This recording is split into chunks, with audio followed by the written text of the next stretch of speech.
good. Hi there, I'm Allie Dukakis with ABC News. Thanks for joining us on Facebook Live and digital. I'm here with ABC News' Terry Moran, who has covered the Supreme Court for decades.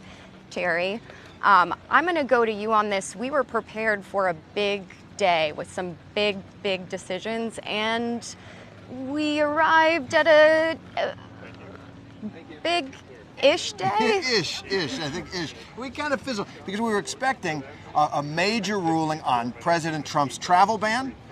Would they take the case, and would they allow it to go into effect? A predominantly conservative court, would they say, you know, the lower courts that have been blocking this, you got it wrong, start banning people from these 6 countries. And then we were also, the rumors were swirling. In fact, I bet a beer on the notion that we've got an umbrella circling over our heads, that Justice Anthony Kennedy, the crucial swing vote, might retire. So in the end, we got none of those things. The court, in this opinion, did, in fact, there we go, nicely done. And of course, these are the opinions that we typically have our interns run out. It's a tradition, a very long-standing tradition for almost all of our networks. The running of the interns running of across the this interns plaza with the physical and copy the opinions. of the decision. Not so much today. Rather. What the court did with the travel ban was pretty interesting. It basically cleaned up these lower court opinions that had blocked the travel ban from going into effect, but it did not allow the travel ban to go into effect. In other words, they said that the lower courts had written it too broadly. The lower court said, stop, you can't enforce that policy. And the Supreme Court said, that's too broad. You have to tailor it. But the way they tailored it still leaves Donald Trump, I'm afraid, a loser in this way. I was going to say, and not a win for our president, Mr. Trump. No, it's a win for clean legal writing and thinking, but not for President Trump, because what they said is that the ban cannot be enforced against people who have a bona fide relationship with either a person or an entity in the United States. So that means if you are a family member or a spouse, or you've been given a job here, or you're going to school here, all those ways that foreign nationals have a connection to the United States, you can come in.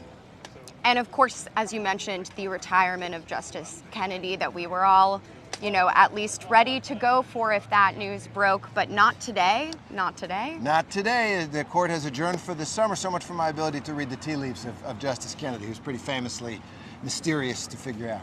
And what's next from here for the travel ban specifically? Great question. So they will hear the case. This actually wasn't the case. This was, should they allow it to go into effect while the case goes forward?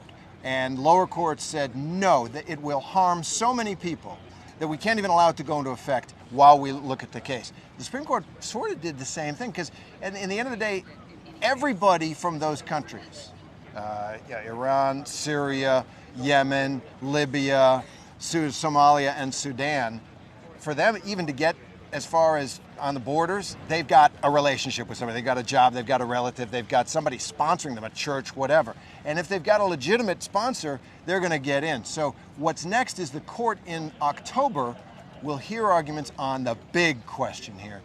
Does the president have the power to do this? October is a long time.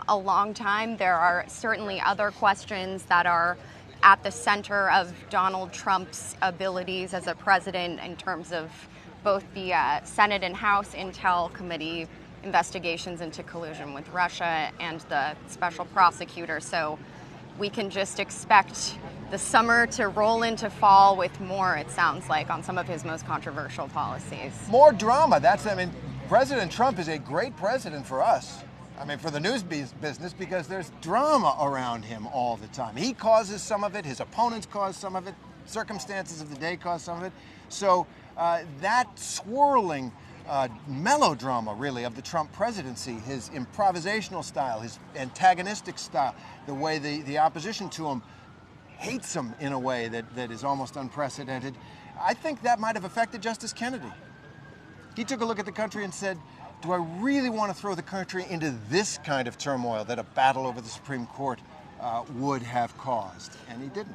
Well, and I know you already lost a bet to buying someone a beer on the Kennedy decision, but any bets on how many, if any, Donald Trump tweets we'll see today about this decision not quite going his way? Now, I actually did predict that Donald Trump would win the presidency. I did.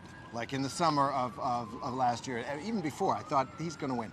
But I don't bet on his tweets because those are totally unpredictable. I will say this, he will claim victory on this travel ban because under this newly rewritten ruling, he can ban some people, those people who have zero relationship to the United States. Now, as I say, to get to the United States from Syria or Yemen or these places, you already have a relationship with a spouse, a church, a job, whatever. But there will probably be some people who are just knocking on the door. That door is now slammed in their face. They will be a very small number, but he will claim that as a major victory. Thank you so much, R. Terry Moran. Back in D.C. from overseas. We're used to seeing you in France and London and Manchester. So Yes. welcome back to the U.S., at least for for the a weather. brief moment. That's all from here at the Supreme Court. I'm Allie Dukakis for ABC News. We'll see you next time.